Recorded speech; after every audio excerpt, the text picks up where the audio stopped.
Bonjour à tous les amis, c'est Olive Game pour une troisième vidéo sur ma chaîne. Donc aujourd'hui pas de compte rendu de vide-grenier car vers chez moi déjà il n'y avait pas de vide-grenier. C'était à 1 heure d'ici, il fait pas un super temps comme sur la plupart partie de la France.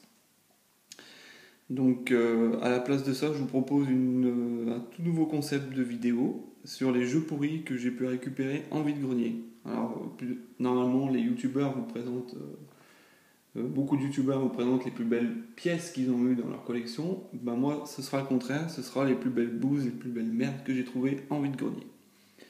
En général, ces jeux, je les ai pas achetés, des fois, c'était un peu à contre-cœur, on va dire. Certains vendeurs ne veulent pas dissocier leur lot, donc on est obligé de prendre le lot en entier et on récupère pas mal de jeux assez merdiques. Ou bien, alors c'est des titres qui me disaient rien du tout et j'ai voulu essayer. Des fois, c'est en regardant une jaquette, on peut pas se faire une avis sur un jeu et j'ai pu tomber sur quelques belles surprises sur des jeux que je connaissais pas du tout. Donc voilà, aujourd'hui je vais vous présenter 4 jeux. Donc les 4 jeux, je vais les remettre dans le contexte de l'époque. Pour moi, un jeu pourri, c'est pas parce qu'il a des graphismes de l'époque qu'il va. Bah oui, c'est vrai qu'aujourd'hui, il va être un peu. Il va avoir un peu ma vie. Donc je vais remettre un peu dans le contexte de l'époque et comparer avec des jeux qui se faisaient le mieux qui se faisait à l'époque, dans le même genre. Donc on va passer pour le premier jeu. Alors le premier jeu, c'est sur PS1, un Paris-Marseille Racing. Alors que dire de ce jeu-là? Déjà on ne sait pas trop si c'est une simulation ou de l'arcade. Donc on ne sait pas où le ranger. Et ce jeu-là, vraiment, pour moi, il est horrible parce qu'il déjà il n'est pas fini du tout. Rien que dans la présentation arrière de la jaquette, il y a de quoi rigoler. Déjà le cliché, hop, Paris-Marseille Racing, bien sûr, 2 chevaux, qui dit France dit 2 chevaux. Déjà le nombre de circuits, donc 5 circuits, mais c'est vraiment peu pour de la PS1. 5 circuits, 5 voitures, donc c'est vraiment très pauvre et il n'est pas fini car graphiquement en fait on peut voir ils ont mis le paquet sur les monuments, oui c'est bien, mais niveau circuit c'est vraiment pas ça graphiquement, c'est vraiment pas ça. Et que dire aussi, voilà, on va soit le plus malin essaye d'échapper à la police. Alors ça fait bien rigoler parce que la police vous pouvez leur foncer dedans dans ce jeu, ils vous feront rien du tout, et en fait c'est la police inutile dans le jeu. Et graphiquement aussi, ce qui est assez marrant dans le jeu, on peut foncer dans les arbres, carrément. Les arbres, c'est pas grave. Alors, je crois qu'ils disent ultra réaliste de Paris-Marseille et de certaines autoroutes de la France. C'est vrai que c'est un grand kiff de jouer sur les autoroutes de la France. C'est vrai que c'est vraiment un bon argument pour acheter le jeu. Que dire de plus? La durée de vie est vraiment très très pauvre, hein. 5 circuits, 5 voitures, c'est pas ça. Je pense qu'ils ont voulu faire de la simulation parce qu'il y a le contrôle de dégâts, mais bon, ça aussi c'est pas top. Puisqu'on peut, certains circuits, on peut clairement foncer dans les arbres, dans les décors, et ça vous arrête même pas. Donc je vais comparer ce qui se faisait de bien à l'époque. Pour moi, je compare avec sur PlayStation 1 Rage Racer. Bon, ça c'est pour de l'arcade. Au moins graphiquement, c'était au début. À savoir que Paris-Marseille Racing est sorti en 2001, Rage Racer, et c'est un des tout premiers jeux de la PS1. Et graphiquement, il est meilleur que Paris-Marseille Racing. Donc, voilà. Ou alors, hop, il y avait aussi Gran Turismo 2. Alors là, pour le choix des voitures, il y avait vraiment le choix. Et graphiquement, il est sorti même à une année avant, une année avant de Paris-Marseille Racing. Et graphiquement, il n'y a pas photo. À savoir que celui-là, on peut jouer qu'à 1, alors qu'à l'époque, les jeux de course, minimum, le minimum syndical, c'était 2 joueurs quand même. Donc voilà. une belle bouse, Paris-Marseille Racing. Et à savoir, en plus, qu'ils ont fait un deuxième sur PS2. Voilà. Ils ont osé. Hop, on va passer au deuxième jeu, hop, qui est Dinosaur Adventure. Alors là, vraiment, c'est ce que je peux appeler, c'est limite de l'arnaque pour les. Donc c'est tourné pour les plus jeunes, bien sûr. En fait, à savoir que c'est un plagiat de dinosaures de Disney. Et en plus, il existe même avec le Roi Lion, enfin le plagiat du Roi Lion, donc fait par les mêmes développeurs. Donc c'est tourné pour les jeunes, mais dans le jeu, bah, pour moi, c'est pas un jeu. Regardez graphiquement, hop, c'est vraiment ça fait vraiment peur même de montrer ça aux enfants. Dans le jeu, bah, qu'est-ce qu'il propose? Pas grand-chose. Vous avez 5, on peut dire 5, enfin on peut dire que 4 jeux, parce qu'en fait vous avez des vidéos avec doublé mais à l'arrache. Donc en jeu, par contre en jeu vous avez un jeu de coloriage, un jeu de memory, un jeu de puzzle et un espèce de casse-tête sur image, sur des images. Et en plus c'est tiré des mêmes images que vous voyez, donc vraiment ça peut faire peur aux gamins. J'appelle ça une arnaque, donc c'est clairement un plagiat. Je croyais au début que c'était vendu, c'est le même style à être vendu dans les foires fouilles ou les Jiffy. Et quand vous allez voir le prix que ça coûtait à l'époque, 10€, je pense que le gamin qui a eu ça, parce que la plupart du temps c'est les parents qui devaient acheter sur PlayStation 2, croyant que ça allait être un super jeu de dinosaures, le gamin qui devait recevoir ça, il devait être déçu, parce que 4 pauvres jeux, sans parler de... Il n'y a pas de musique. Les vidéos, c'est même pas des vidéos que vous gagnez en bonus, il n'y a aucun challenge, rien. Il y a rien. C'est même pas un jeu, on peut même pas appeler ça un jeu. Et ils en ont fait plusieurs, donc ils ont fait un plagiat du Roi Lion de Disney.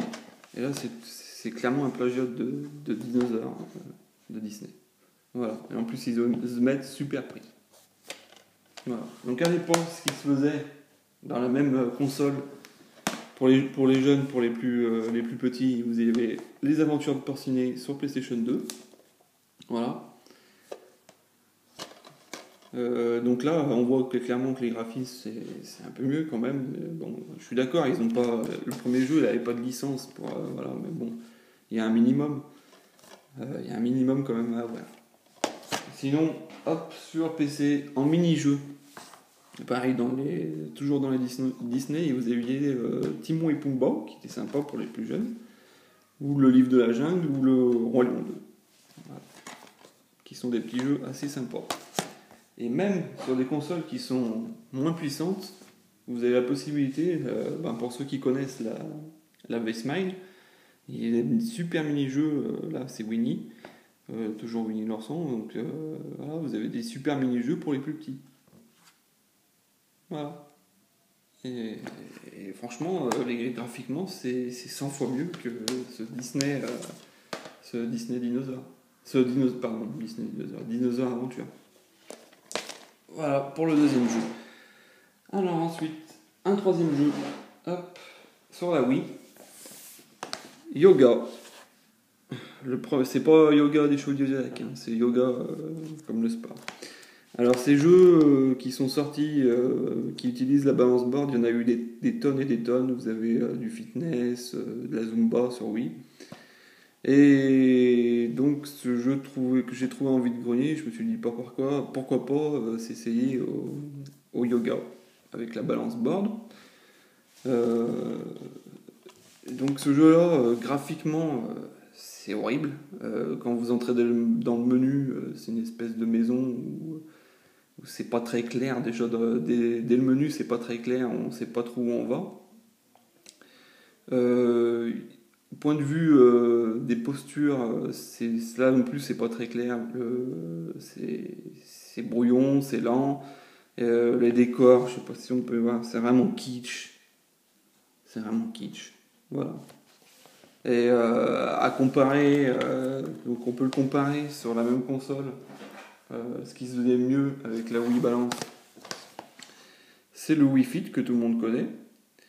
Là-dedans aussi, il y a du yoga. Je trouve que c'est mieux fait. Donc, graphiquement, ils sont plus orientés sur du cartoon un peu marrant, mais justement, c'est ce qui, voilà, c'est ce qui en fait un meilleur jeu.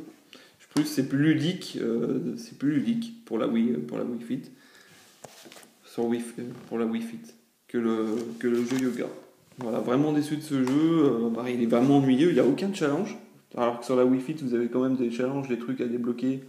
Là, il n'y a rien à débloquer, donc c'est ennuyeux, mais à mourir. Que dire de plus sur ce jeu, rien d'autre. À éviter, quoi, pour ceux qui voudraient se mettre au yoga, c'est vraiment à éviter, ça donne pas envie. Ensuite, le dernier jeu pour aujourd'hui, c'est sur PS2. Donc, en jeu pourri, arcade, 30 jeux d'action. Alors, qu'est-ce qu'ils ont mis dans le jeu ? Je m'en souviens quand je l'ai pris, je me dis tiens, bah, pourquoi pas l'essayer, 30 jeux d'arcade, ça a l'air sympa, ça a l'air assez sympathique. En fait, ils ont mis des clones, c'est des clones de jeux d'arcade, des clones de Pong, tout un tas de clones, serpent, mais vraiment mal fait, des jeux assez courts, des fois on comprend vraiment pas les règles du jeu. C'est même pas inscrit. En plus, j'ai pas récupéré la notice, donc je peux même pas savoir si c'était tout marqué sur la notice. Vraiment pas fun à y jouer, quitte à faire des clones de jeux d'arcade, ils auraient pu au moins mettre un peu de fun. Mais là, c'est vraiment austère, graphisme austère, le minimum. Il n'y a qu'un jeu où c'était assez drôle, une bataille navale dans une baignoire. C'est le seul jeu qui est à peu près intéressant. Alors, j'y ai joué, d'ailleurs les jeux pourris ça peut être assez rigolo à y jouer en soirée pour rigoler 5 minutes, vraiment 5 minutes. Et celui-là on a réussi à bloquer le jeu, c'est-à-dire qu'on était obligé d'éteindre la console pour relancer une partie. On avait réussi à bloquer dans un jeu d'hockey. On avait réussi à bloquer la balle derrière la cage et qui faisait que rebondir. Donc c'est pour vous dire que le jeu a vraiment été pas bien fini. Quitte à faire des clones de jeux d'arcade, ils auraient pu, même sans avoir des licences connues, ils auraient pu mettre, comme j'ai dit, un peu de fun, que ce soit un peu plus drôle, des choses à débloquer, parce que là, il n'y a rien à débloquer, pas de bonus, rien du tout, même pas à peine du high score. Voilà. Et ce qui se faisait à l'époque sur la même console pour des jeux d'arcade, il y avait Activision Anthology. Donc là, par contre, très bon jeu de compilation d'arcade. Déjà parce que le menu est assez sympa. Je sais pas si on va le voir. Oui, on va pouvoir le voir. Donc un menu un peu nostalgique. Donc avec les vieux téléphones, vous avez les vieux ordinateurs. Et ils ont mis des musiques des années 80. Alors contrairement à l'autre jeu, il n'y avait pas du tout de musique. Donc là, ils ont mis une compile des années 80, donc c'est bien pour la nostalgie. Ils ont aussi essayé de moderniser un peu les jeux en nous offrant d'autres modes à améliorer des jeux connus. Donc voilà, une bonne compilation de jeux d'arcade, c'est ça. Ensuite, toujours ce qui se faisait à la même époque, vous aviez le Capcom Classic Collection sur PSP, il y avait plein d'exemples en fait, voilà. Au moins il y a des choses, comme dans l'Activision Anthology, il y a des choses à débloquer. Mais même dans les consoles précédentes, ils avaient réussi à faire des compilations de vieux jeux. Je prends sur Game Boy le Game & Watch Gallery 2 pour celui-là, où au moins ils avaient modernisé certains jeux, donc on pouvait jouer à la version classique et moderne, et en plus pas mal de choses à débloquer, des bonus, des jeux bonus, des images, voilà, au moins qu'il y ait un peu de challenge. Et pareil pour sur Game Boy Advance, le Namco Museum, ça existe aussi sur PS1 il me semble. Voilà. Des jeux, des compilations assez sympas à voir. Et voilà pour ces jeux pourris que j'ai récupérés en vide-grenier. Alors, dites-moi si pour vous c'est pourri ou c'était des bons jeux. Je vous laisse. Je vous remercie déjà mes 10 abonnés à ma chaîne. Ceux qui m'ont laissé des commentaires comme le Trésor du Grenier. Je les en remercie. Je vais continuer mes vidéos en essayant de vous faire partager au mieux ma passion des jeux. Allez, à plus!